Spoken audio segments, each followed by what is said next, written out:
Now, only one pillar remains intact. It's said that when the final pillar collapses, the world will end, and so we best hope that it stays standing for a long time yet.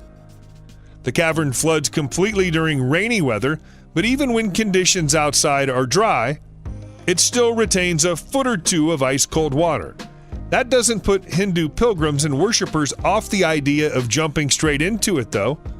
Nobody knows for sure exactly how old the temple is, although it's said to date back to the Stone Age. Doing so is the only way to reach the 5-foot-tall monument to the Hindu god Shiva, which is positioned right at the center of the temple as a focal point.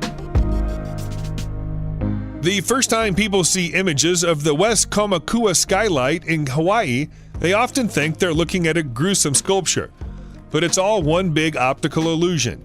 It may appear that these are pictures of twisted human bodies being sucked into a fiery inferno, but it's actually just the pattern of lava that's turned into rock above a volcanic skylight. A hole by which it's possible to look down on the still molten lava that flows beneath it. Perhaps, understandably, some people say that it looks like a portal into hell, but we think it's too beautiful to justify that description. The multiple different lava flows have formed around the hole as a type of rocky crust, which explains the bumpy and uneven surface. Rather than being above a volcano, the skylight is above a naturally occurring geological wonder called a lava tube.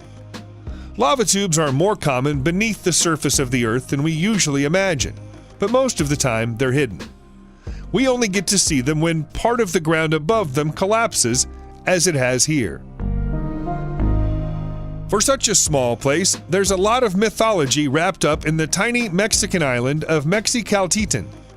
It's said that when rain comes and the streets flood, you'll see pigs swimming down the streets. Waterlogged streets are a common occurrence there, so much so that it's informally known as the Venice of Mexico.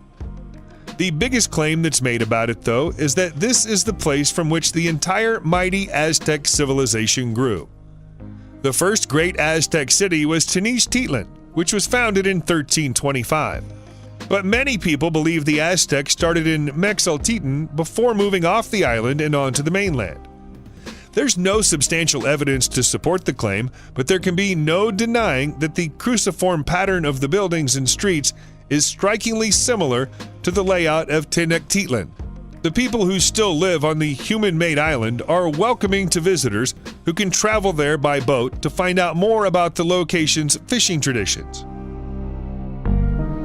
This strange-looking tree in Australia has a chamber inside its trunk and is rumored to have been used as an unconventional prison during the 19th century.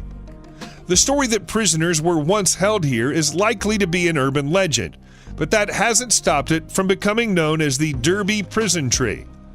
The tree is incredibly old and has stood in the same spot for at least 1,500 years.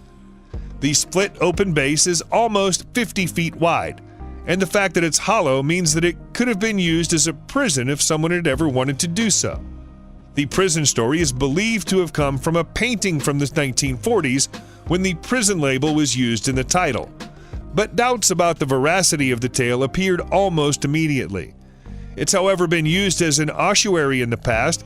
It's known that boab trees like this were considered sacred to Aborigines, and human bones were found inside the tree by anthropologist Herbert Bastow in 1916. There are many sites and attractions in Amsterdam that are designed to catch your eye.